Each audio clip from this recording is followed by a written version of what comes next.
Buenos días y bienvenidos a Ampliación de Noticias. Son las 8:08 de la mañana. Comenzamos nuestro programa hoy en ausencia de nuestra compañera Mávila Huertas, que estará de regreso con nosotros el próximo lunes. El día de hoy se conmemora a nivel mundial, por decisión de la Asamblea de la ONU desde el año 93, el Día Internacional del Agua, para cobrar conciencia de la importancia de este recurso y de la fragilidad en la que se halla, hasta el punto de que hay sectores importantes de la población que se ven privadas de este recurso o bien que oscila de acuerdo a los cambios de clima. En nuestro país, desde hace 16 años, tenemos la institución llamada Autoridad Nacional del Agua, ANA, que vela por la supervisión y la coordinación de la utilización de los recursos hídricos en nuestro país, lo cual supone saber de qué disponemos, cuál es la calidad del agua que tenemos y cuál es la mejor manera de garantizar que este agua llegue de la manera más racional y justa a sus destinatarios. El uso personal, pero también el uso industrial y agrícola. Hemos invitado con motivo de esta conmemoración al señor Alonso Zapata, quien es el jefe de la Autoridad Nacional del Agua. Señor Zapata, muy buenos días, bienvenido a RPP y felicitaciones por el día que estamos conmemorando. Buenos días, señor Fernando, gracias por la invitación. Justamente conmemorando el Día Mundial del Agua este 22 de marzo.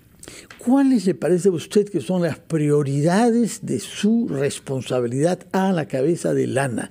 Hay mucha agua dulce en nuestro país, tenemos 1.007 ríos, más de 8.000 lagunas, entre los ríos contamos con el Amazonas, que es el más caudaloso del mundo, pero hay un problema para organizar que ese agua llegue a sus destinos necesarios. Explíquenos con qué desafíos está usted lidiando como cabeza de la ANA. Efectivamente. Primero, en una cierta escala, el país efectivamente es bondadoso en recursos hídricos, ocupamos el 8º lugar en disponibilidad de agua. Sin embargo, cuando miramos la región del Amazonas o el Atlántico, ahí está concentrada el agua. Un poco más allá del 97% la encontramos en el Atlántico, en el Amazonas. La parte del Pacífico, menos del 2% del agua dulce, la encontramos en esta región y el resto en el Titicaca.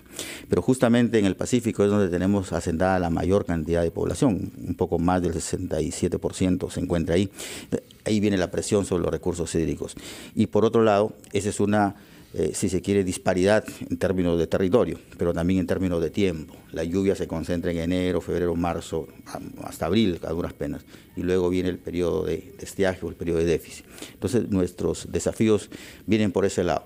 Entonces, ¿qué se ha hecho? No necesariamente el ANA, sino que hemos hecho como poblaciones para un poco abastecernos del recurso hídrico.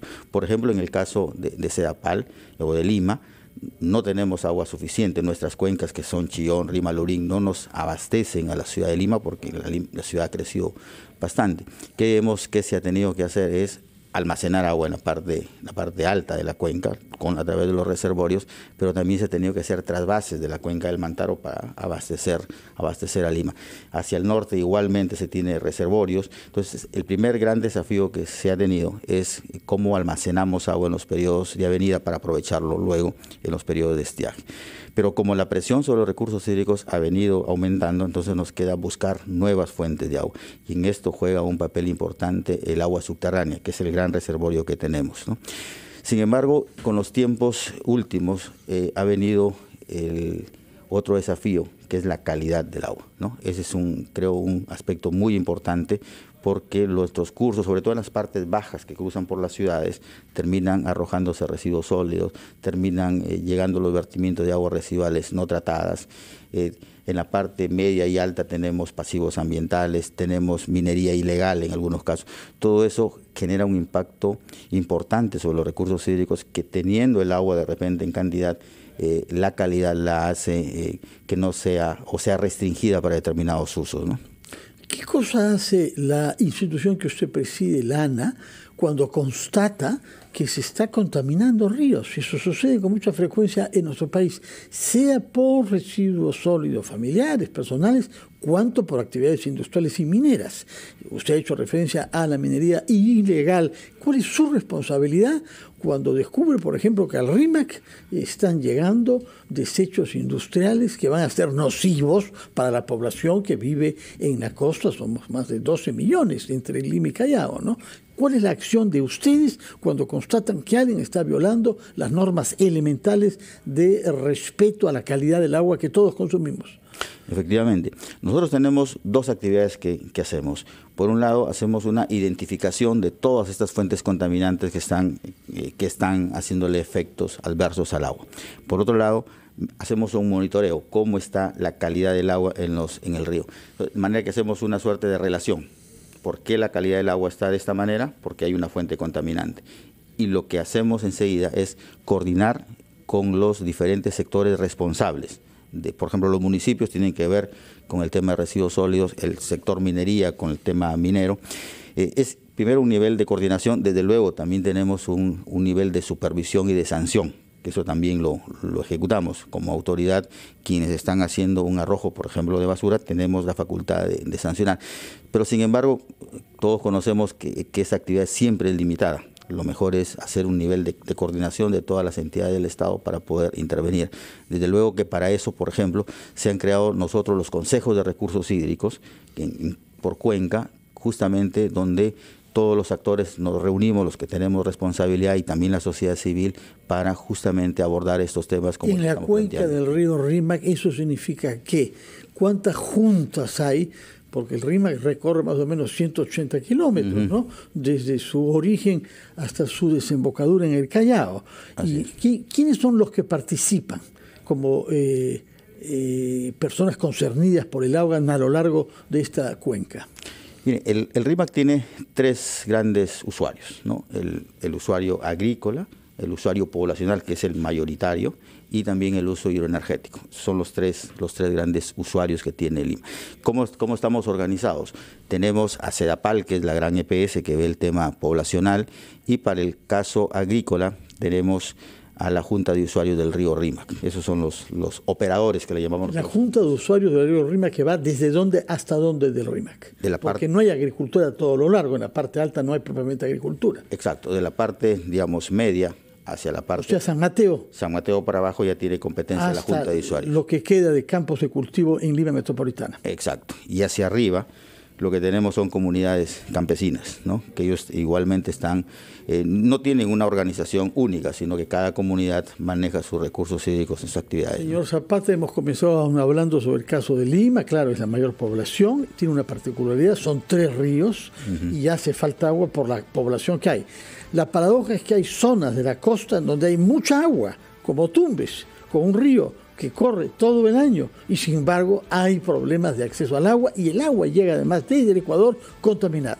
Quiero que nos hable sobre casos que no sea el del Valle de Lima, sino específicamente el de Tumbes, de donde hemos recogido muchas quejas por las condiciones de mala calidad del agua y la falta de acceso a ella.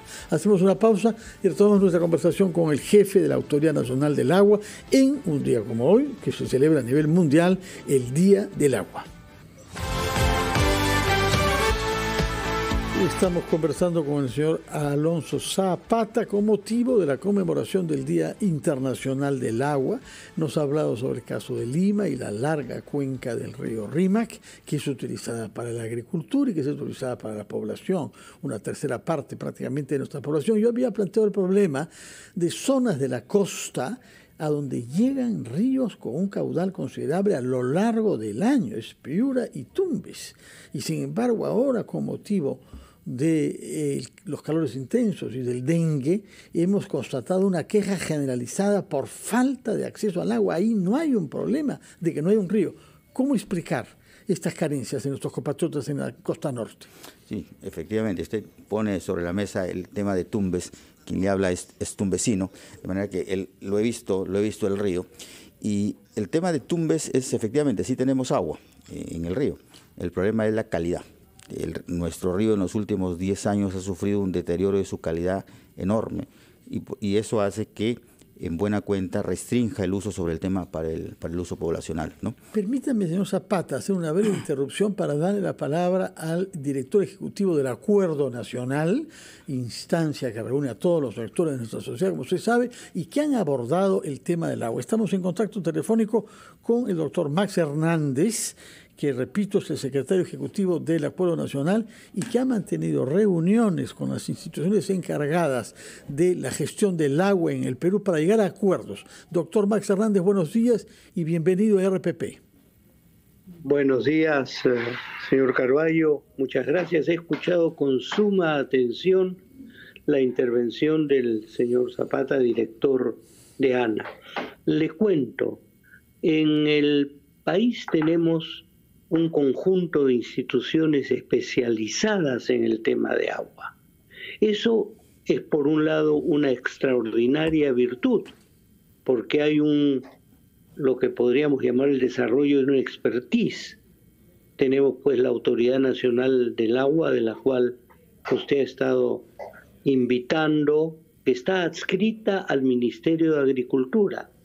Pero tenemos también un ente autónomo, el SUNAS, que es la Supervisión Nacional de Agua y Saneamiento. Ayer hemos tenido una reunión con SUNAS, ya le contaré de ello, y estamos esperando tener próximamente una reunión con la ANA y otra con OTAS. OTAS es la organización que también trabaja sobre el agua y saneamiento, pero esta está adscrita al Ministerio de Vivienda. Si por un lado es extraordinario el desarrollo de calidad de cada una de estas instituciones, se presenta también el problema de la necesidad de una mayor interconexión entre todas ellas, que conversen más. Y esa es la tarea del Acuerdo Nacional. Como le digo, hemos empezado ayer con la reunión con SUNAS, que nos ha planteado cosas con extraordinario detalle y con gran dramatismo. Lo que dice el señor Zapata el día de hoy es terrible. Hay una paradoja. Tenemos agua, pero no tenemos acceso al agua como debiéramos tener. Entonces, el Acuerdo Nacional quiere articular todo esto porque además el Ministerio de Vivienda está intentando un plan nacional sobre agua y saneamiento. Entonces tenemos temas rurales, agrarios. Un punto fundamental que hemos visto ayer. El problema en las urbes es inmenso. En términos de proporción no parece, pero la pobreza urbana es enorme, con el agravante de zonas poco menos que inaccesibles para el agua potable, porque están en terrenos de muy difícil acceso.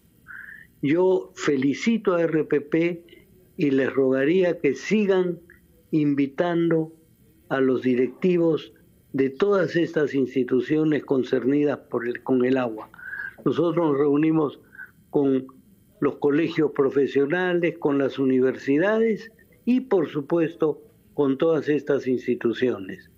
Muchas gracias. Muchas gracias a usted por su tiempo, doctor Hernández. Sabemos que está ahora ocupado, pero tomamos nota de esta serie de reuniones que ha iniciado. Primero nos ha hecho saber con SUNAS, pero piensa hacerlo en los días próximos con la OTAS y con el ANA. Yo le rogaría que después de esas reuniones venga usted aquí, está invitado naturalmente, para que conversemos sobre un problema que afecta a un sector importante de nuestros compatriotas que tienen un malestar comprensible por ver el agua que abunda en algunas zonas de nuestro país mal distribuida y mal organizada. De manera que muchas gracias por sus palabras y recordamos que lo que hace usted lo ha hecho en muchos otros sectores, aún en los más difíciles y polémicos, como la política, porque su función es hacer que los peruanos dialoguen entre sí. Si he comprendido bien, doctor Hernández. Sí, muchas gracias. Solamente recordarle, me sale el médico, que el 70% de nuestro cuerpo es agua. Bueno, Tomamos nota de esa información como médico nos ha dado. Muy buenos días, doctor Max Hernández, y hasta pronto aquí, por favor, en RPP, cuando haya completado su ciclo de conversaciones con instituciones públicas que tienen que ver con el agua en el Perú. Retomamos entonces, señor Zapata, nuestra conversación con usted. ¿Ha escuchado lo que nos ha dicho el secretario ejecutivo del Acuerdo Nacional? Importantísima y muy oportuna la intervención del directivo del Acuerdo Nacional. Mire, justamente tenemos ahí la política 33, que ya se ha trabajado, que es donde justamente en el Acuerdo Nacional se ha forjado esta política, con la cual, desde el punto de vista normativo, creo que en el país tiene avances, ¿no? Tenemos una política 33 de Estado, tenemos una estrategia y política de recursos hídricos, tenemos una ley de recursos hídricos, y en el marco de este acuerdo, que justamente es lo que se está planteando aquí el señor Hernández, tenemos el Sistema Nacional de Gestión de Recursos Hídricos, que justamente como el agua es multisectorial y hay muchas entidades que están trabajando en el tema del agua, la idea es en este sistema poner sobre la mesa cómo vamos a manejar el recurso hídrico. Y efectivamente el sector saneamiento tal vez es el que tenemos que por un lado tener mayor importancia. También he participado en algunas reuniones con ellas. El tema de saneamiento es bastante dramático, porque en el país, en este momento la EPS que mejor se maneja es la CEDAPAR, la de Lima y la de Arequipa CEDAPAR. Las demás, o sea, 2 sobre 50. Son las que están mejor. Por eso es que aparece el OTAS que señalaba el señor Hernández. OTAS es un organismo que viene de vivienda y justamente tienen un esquema de rescate o de intervención de las EPS para poder reflotarlas y que puedan ser eficientes con el servicio de agua potable, ¿no? Hay otro aspecto que tiene que ver con el uso del agua en nuestro país, que felizmente es un país con mucha orografía, es decir, con muchos declives por las montañas, por los Andes, lo que permite generar electricidad, corriente eléctrica a partir del agua. ¿Qué papel tienen ustedes como ANA cuando se busca crear centrales hidroeléctricas que además tienen la ventaja de no ser contaminantes? Así es. Mire, aquí la Autoridad Nacional del Agua tiene un rol de administrar, conservar y proteger los recursos hídricos. Y cuando hablamos de administrar, lo que nosotros otorgamos son los derechos de uso de agua para justamente generar la energía, en este caso que usted está planteando. Es decir, nosotros como Autoridad del Agua, si alguien identifica un punto donde se puede generar energía, porque eso tiene que ver con la caída, como usted bien ha señalado, tenemos que buscar el caudal que pueda permitir con esa caída generar la energía, ¿no? Nosotros lo que damos es la acreditación primero, que existe esa agua, él hace un desarrollo de su proyecto y finalmente terminamos con una licencia de uso de agua para la generación, ¿no? De acuerdo. Quedó usted en decirnos una palabra sobre el caso de Tumbes en particular, porque aquí en RPP hemos escuchado quejas de alcaldes y de ciudadanos alertándonos sobre la gravedad de la situación que significa, uno, que el agua llegue a Tumbes contaminada desde el Ecuador, y en segundo lugar, que no se use para el consumo de los ciudadanos y para la agricultura, y eso ha favorecido enfermedades como el dengue. Así es. Mire, Tumbes, efectivamente, su problema es la calidad. Tenemos ahí una planta de tratamiento El Milagro, en el caso de Tumbes, que ya ha sido rebasada, y además, producto de la contaminación, no tiene la capacidad. Rebasada quiere decir que hay más agua que la que se calculó, o se calculó mal la capacidad de esta planta. No, esta planta ya es bastante antigua, digamos. Antigua, por antigüedad. Exactamente, y ha sido rebasada en términos de cantidad, ya, pero también en la tecnología para remover los elementos contaminantes que se pueda tener.